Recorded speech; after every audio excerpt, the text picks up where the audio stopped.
I'm here today to talk to you about market expansion. Why market expansion? Market expansion is one of the most exciting and challenging things you'll work on as part of your company growth.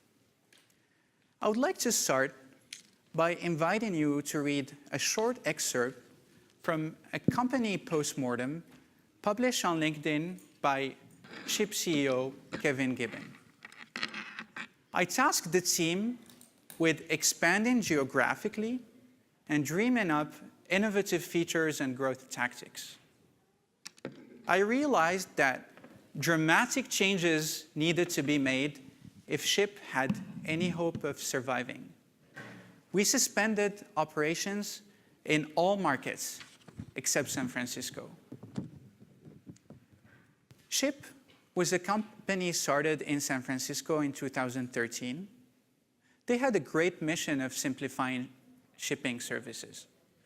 And they had a great growth in their 5 years of existence. They raised over $60 million from prominent investors. Yet, the company shattered in March 2018. As you can read here, Chip expanded geographically. But as soon as things started to go sour for them, they exited the markets they expanded to. Just like Chip, many startups find it very difficult to expand to other markets.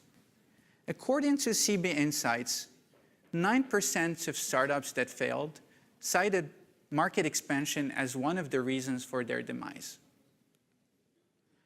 Large corporations also find it difficult to expand to other markets. Companies such as McDonald's, Starbucks, or Uber had their stories with market expansion. Who would have thought that there would be consumers that would resist the temptation of a white chocolate mocha or a Big Mac? Yet, McDonald's found it very hard to enter some Caribbean markets, such as Jamaica. Starbucks found it very difficult to compete with local coffee shops in Australia. And I'm sure you all heard about Uber's struggles in Southeast Asia and China. The company found it very difficult to compete with the likes of Didi and Grab in these markets. Today, I would like to take you on a journey around the world, a journey to tell you about a few things to watch out for if you decide to expand to other markets. But before embarking on that journey, I would like to tell you about my own journey. My name is Ali Benslimane. I was born and raised in Morocco. And at the age of 17, I moved to Europe, where I lived in France and Ireland. Almost 5 years ago, I moved to San Francisco, where I settled. As you can see, I keep going farther and farther from home. My mom thinks I'm running away from her, but I'm just getting a step closer to this paradise island in Fiji or Hawaii. So stay tuned for that, it's coming. As an immigrant myself, I'm very excited to be here with you today to tell you about some of the learnings gleaned throughout my career around market expansion. I spent most of my career at Google, where I worked on various software and hardware products. I worked on Drive, Gmail, and Calendar for businesses, better known as G Suite today. I worked on Nexus smartphones. I worked at Motorola when the company was acquired by Google. And I also worked on Google Cloud, specifically on data centers. Over a year ago, I left Google and joined Stripe to work specifically on Stripe Atlas. Stripe Atlas is a turnkey solution to help entrepreneurs all over the world get their business off the ground.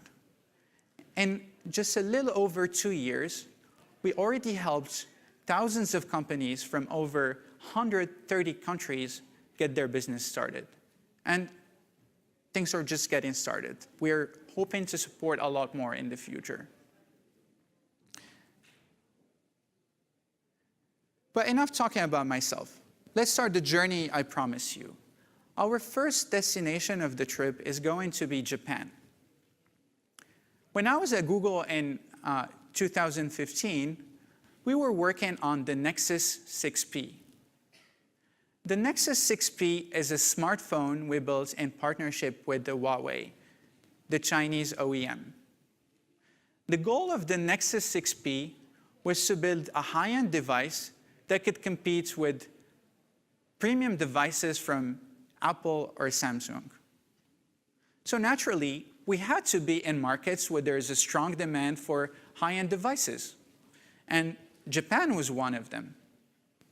When we went to Japan to try to get Nexus phones range with local mobile carriers, we learned a few things.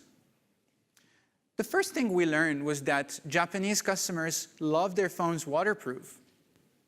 Don't ask me why they like them waterproof. Maybe they shower with them, but they wanted them waterproof. And Nexus 6P was not waterproof, which was an interesting finding for us. But we found that out quite late, because at that point, our product features were already locked. So as a result of that, our sales got impacted a little bit. So the learning here is that if we knew these things earlier, we could have included a waterproof feature as part of our product roadmap.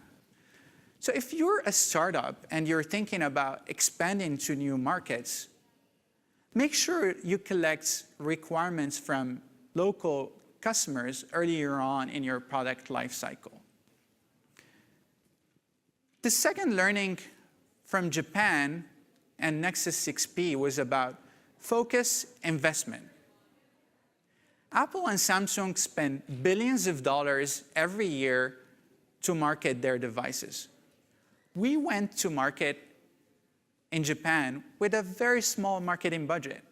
So it was very hard for us to get the Nexus brand in the ears and eyes of our prospective customers. So in retrospect, we could have done two things. We could have doubled down on our investments in Japan to be truly competitive with the likes of Apple and Samsung.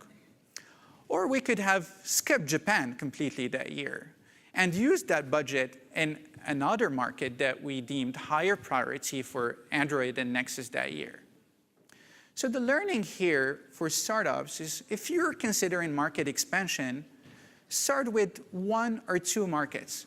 Focus on those. See how that goes. Don't spread yourself too thin. If you're successful with these first 2 markets, then you could go abroad.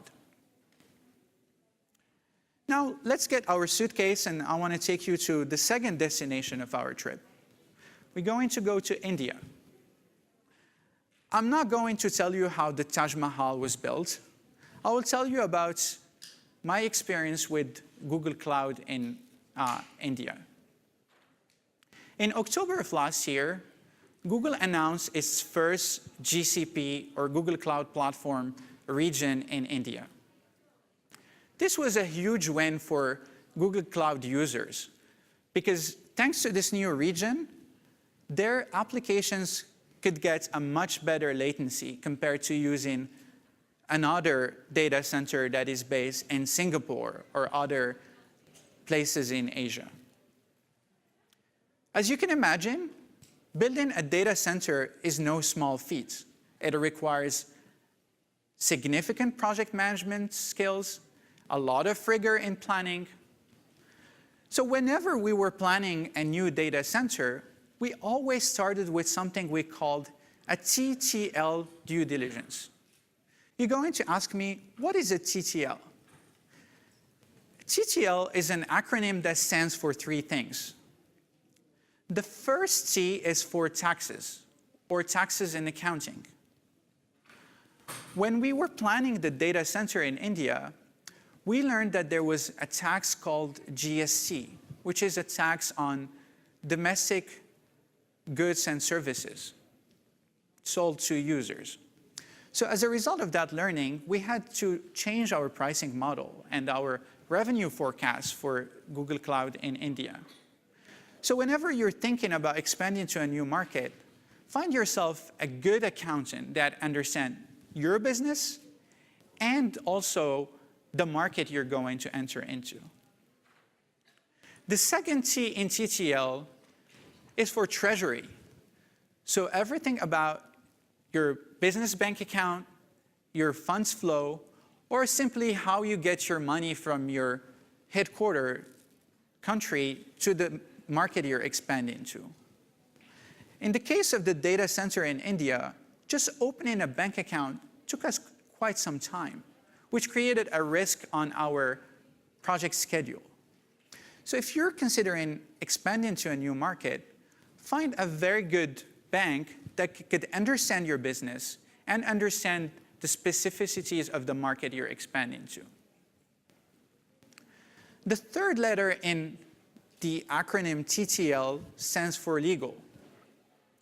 There are industries that are highly regulated, so you need all sorts of approvals from local authorities. There are also things related to creating a legal entity in the country. In the case of the data center in India, we had the choice between using the Google India entity, the Google Singapore entity, or creating a very new entity just for Google Cloud in India. And some of these choices have very important downstream implications on your taxes and how you register your employees and things like that. So make sure you're very thoughtful about them in the start. For that, I highly advise you to find a very good lawyer who understands, again, your business, but also everything related to the new market you're expanding to. So the summary here is that when you're thinking about a new market, don't skip this step of TTL due diligence. It will save you a lot of time and cost down the line. With Stripe Atlas, we tried to tackle this specific problem for the US. So if you're an entrepreneur based in India or South Africa or other parts of the world, Stripe Atlas helps you with a few things. We help you set up an LLC or a C Corp in Delaware. We connect you with tax, accounting, and legal professionals who help you with your business. So essentially, we help you with all the things that are very important as a business infrastructure to get you started. Now let's move on to our third and final destination of the trip. We're going to go to Russia.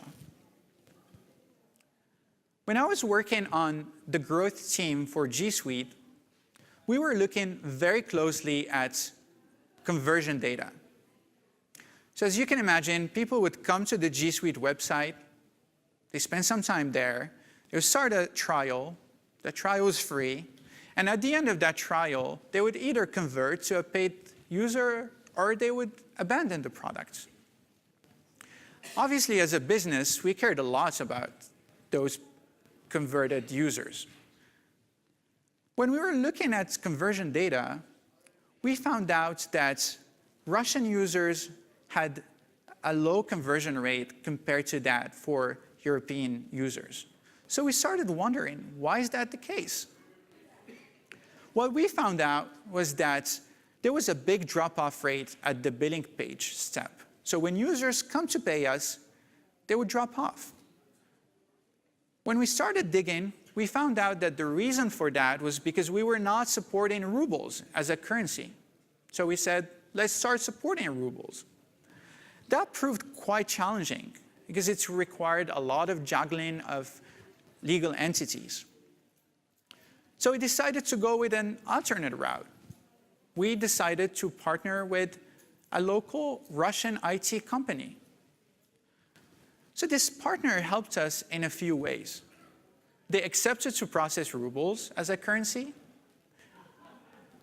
They accepted to become a G Suite reseller in the country, which means that they helped us with support and also marketing the products in Russia.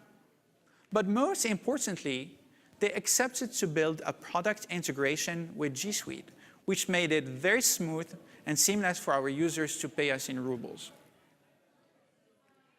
So the learning here is that even a company like Google doesn't try to do everything itself.